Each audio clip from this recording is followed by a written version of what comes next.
Como veis, volvemos a estar de congreso, así que os voy a poner algún plano del aeropuerto a ver si sabéis en qué ciudad estoy.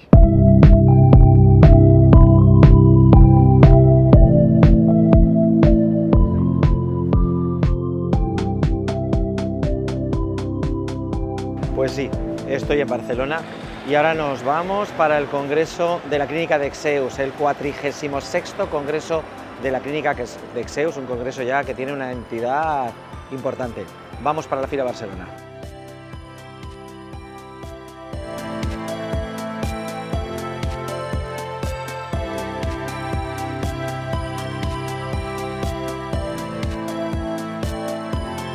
So thank you very much, Dr. Nicolaos Polizos, the head of the Reproductive Medicine Dexeus University Hospital, and also the director of the 46th International Dexeus Congress. Thank you very much, Dr. Polizos, for having me with you tonight. Thank you so much, Jose Luis. It's an honor for me to be with you. I interview you now online because it was normal. It was very difficult to find you because you have quite a busy Congress. Okay, you are the director. It's completely understand. We can understand for sure that you were quite busy, but we are here, and my congratulations for the Congress. I think you have had a lot of attendees. I don't know how many attendees have you had in this 46th Congress. It was a big Congress with more than 700. It was more than 720 attendees from 47 different countries. Yeah. So we had a really international layer in the Congress, and all the attendees, including you, contributed to the success, I think. Oh, thank you. And I think that you are at the level of the Spanish Fertility Society. So you are reaching the number of attendees as a Spanish Society of Fertility. I don't know, ESRE, but you are quite busy Congress. Huh? And also the industry, the pharmaceutical industry has support this Congress, no, Nikos? Yeah. We would like to thank all the collaborators. So the pharmaceutical industry tried to contribute to this, and they brought people from everywhere in Europe or even from Australia. We had attendees from Australia, from Russia, and this was the international flavor that we wanted to give to the Congress. Yeah. And we're going to maintain it for the next years. Yes, and also we are talking English because the language, the only language in the Congress was English. So this is a Congress with a very, very investigation soul inside, right? That was the rationale. That's what we wanted to do. We wanted to do a Congress which was supported, of course, not directly by the industry, but we wanted to touch on different subjects that were everyday clinical practice, has a clinical meaning for all of us. And I think we succeeded in this. Okay, and this year, we are, for sure, you succeeded, of course. This year, every year with this Congress, you give a very, very important scientific, doctor, biologist, scientific, in this field of the reproductive medicine, a medal, no, the Dexeus medal. But this year was two people. Why? This was not one. They were two important, very, very important, these two people. Who were them? That was a surprise. So the Dexeus medal is a medal that we give from the first edition. There were many famous people that got it. It was Bob Edwards who got it. It was Jacques Cohen. So there were very important people that they got it. Paul de Vruij. And this year we're supposed, and we were planning to give it to Peter Humayden, who was a distinguished person in our field. But we had a surprise.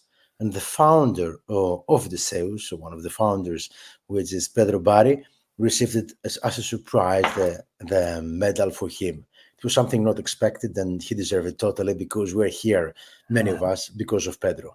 Okay, here we can find your webpage, the webpage of the Congress, okay, is dexeuscampus.com/Congress, and here in the main page, we have you as a director and Pedro Barri as president of the Dexeus Mujer Foundation. So thank you very much, Dr. Polizos, for having me. Thank you very much for the idea of this Congress is that you go sharp to the point.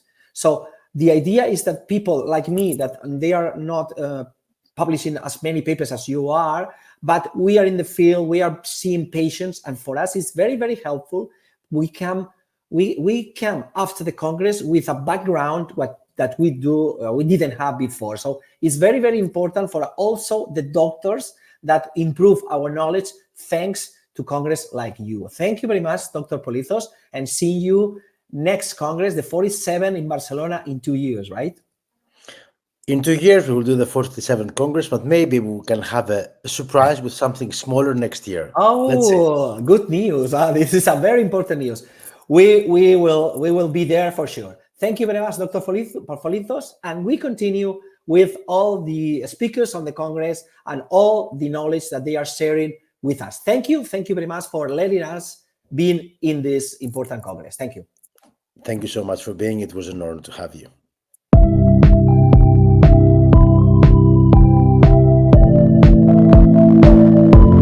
Yes, I'm here with one of the most respected, admired scientific gynecologists in this world of fertility. Professor Edgardo Somillana from the Policlinico di Milano. Grazie. Hello.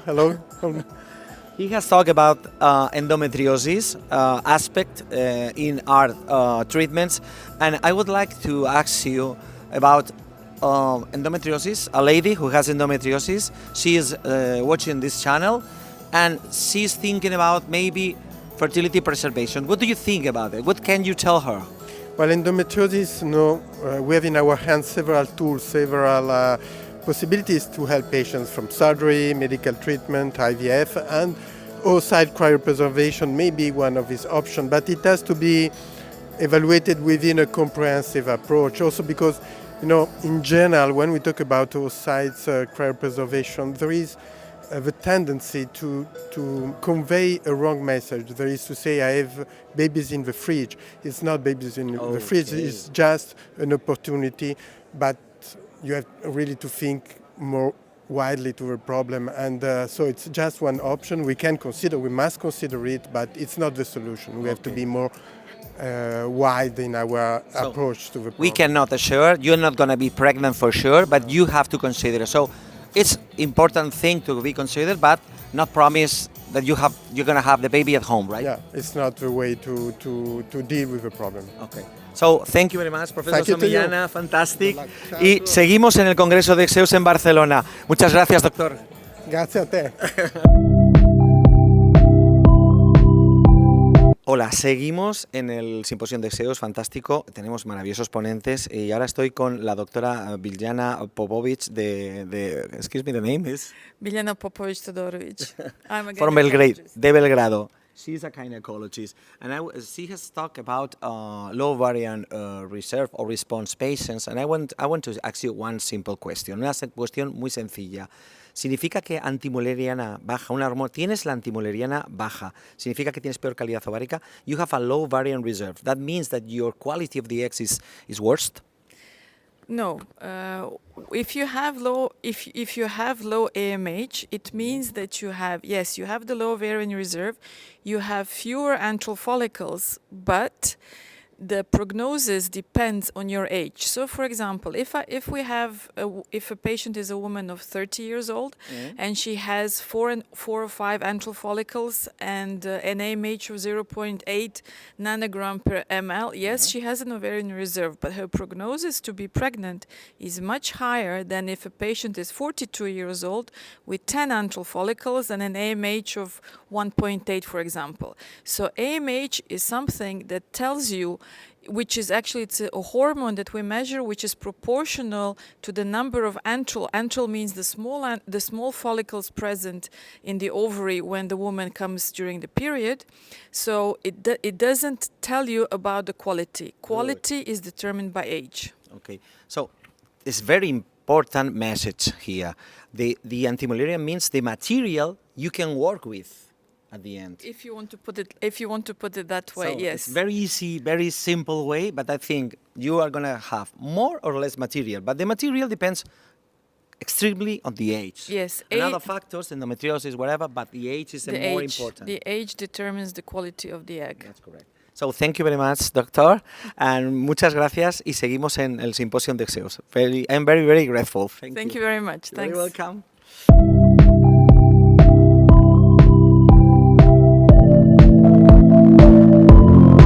Bueno, seguimos aquí en el Congreso de Dexeus, fantástico, y como veis ahora ya estamos en ponentes de un nivel ya internacional. Estoy con Elba Boque, ¿qué tal? Bien, gracias.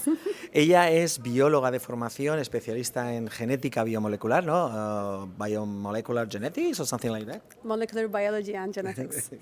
And she is working, ella trabaja en Barcelona en el Centro de for Genomic Regulation, de CRG. Ok, pero ella ha dado una charla muy buena porque es una cosa que yo no había caído, y es el ovocito vive con la mujer muchos años y no envejece, al contrario que las otras células. So the oocyte doesn't get older comparing with the other cells of the body. Why is that? So that is the greatest question. This is what we are trying to answer. So we already found a couple of mechanisms that is functional. We found that oocytes actually suppress the generation of some harmful species to keep their cytoplasm cleaner. All right. And we are also finding them, they have different methods to deal with protein aggregation that is bad in neurons, for example. Right. Oh, but good. I bet there are going to be more things that we will find out. Yeah. Okay, so the oocyte makes something to protect itself from the environment, from the species of reactive oxygen oxygen species. Yeah. Not this kind of So aggressive things. It's this keep they're much outside. Exactly. So it doesn't really make something; it actually gets rid of something. In all of our cells that we know of that normally use oxygen, we have some protein complex that uses like. Let's say, how can I say it? Like for nutrients to generate energy. Right. And oocytes doesn't have this major protein complex. And as a result, they generate less harmful oxygen species. Okay. And they are less efficient in producing energy. Yeah. But if you think about it, like oocytes don't need a lot of energy. So because they don't, They stay quiet without Exactly. needing it. And the mitochondria plays a important role in this. Exactly, it does. It does. Because if you basically kill off mitochondria and oocytes die. They keep a little bit warming or something, Exactly. like bears in the winter or something like that. There are different mechanisms, but it is true that I actually do talk with like hibernation guys, like the bears and metabolism guys, because exactly because it is cellular dormancy versus organism dormancy. Like the bears are dormant altogether as an animal, and in our cells, like in our bodies, oocytes are dormant, but as a cell, like the very miniature scale. A little part of our body, not the Exactly, entire. So in the exactly. future, we can use this for not living more years or something. I don't know. It's who knows, right? It's really who knows, but like there's certainly a part of our research, just like if we can figure out some mechanisms, can we use it for other cells? Exactly. Yeah. Thank you very much, doctor, for opening for us this new scene, this new approach of how the ovary and the eggs. I didn't think on the egg about this way. It's completely new for me. Because everyone thinks about why they age, and to me it was always from the very beginning very different than like why they don't age for 20 years, 30 years. So thank you very much. Thank you. Seguimos aquí. Muchísimas gracias, doctora, y seguimos en el Congreso de Dexeus. Chao, chao.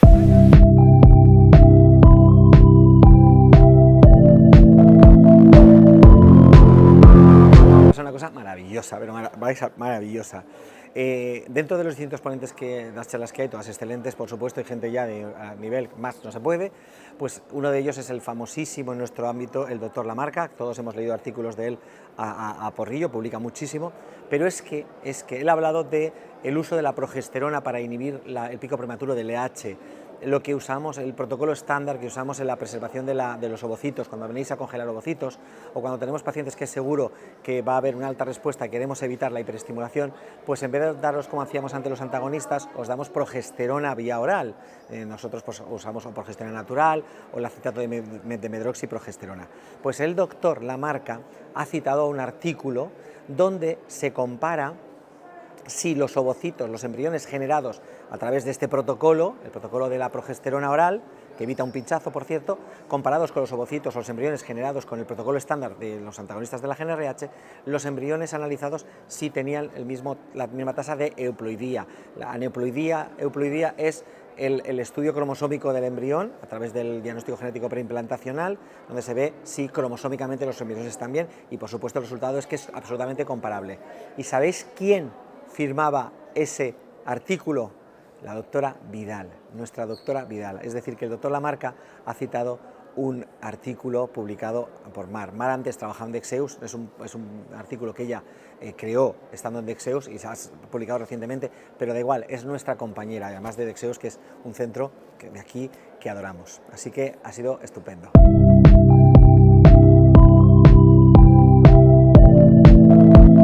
Hola, seguimos otra vez estamos siguiendo el Congreso de Dexeus Fertility, el Congreso de Dexeus, el 46 Congreso que se está celebrando ahora en Barcelona.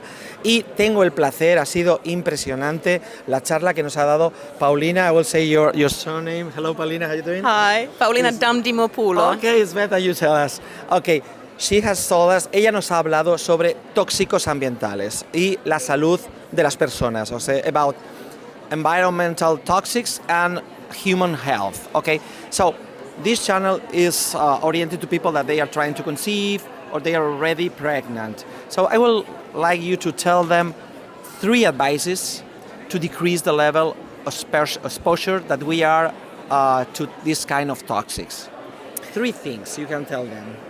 Thank you for the question. It's of course always difficult to simplify, but for example, what we've seen is that the use of perfumes, the more perfumes and fragrances you use, the more phthalates you get in your body. Oh, yeah. And that would be good if it could be avoided. The second thing that I think is important to think about is how we eat at home, how we produce or prepare our food. Yeah, I would. Personally, I wouldn't use plastics, and I don't like the Teflon pans. I use cast iron, and I also try to educate my children. Yeah, good. Children are very affected by YouTube and TikTok videos, and they want to buy products all the time. And then we discuss. If we order from China, we have no clue what it contains. Even if we order from Europe, it's not a good idea to keep ordering plastics. So in general, I try to use as little plastic. Yes. So these would be my main recommendations. And finally, I can also mention that air quality is a predictor of fertility. So the more particles in the air, the closer you live to a big road, the less chances there might be of pregnancy on a population level, of course, as always. So it's a good idea to ventilate the room all the time, or not? Well, I guess if you live next to the road and you ventilate, I don't know about But this is a quite difficult thing to change. If you are living in a place that you have problems with the cars near you, it's difficult. But okay, it's a good. And one thing I was thinking when you were talking is, do you think that products that they are oriented for babies are safer? I mean, perfumes that they are checked for babies, creams, because I have found in Spain that there are some supermarkets, when I checked, the products that are oriented for babies or mothers are safer. They have less toxics. Have you checked that thing? I don't actually know the answer to this question.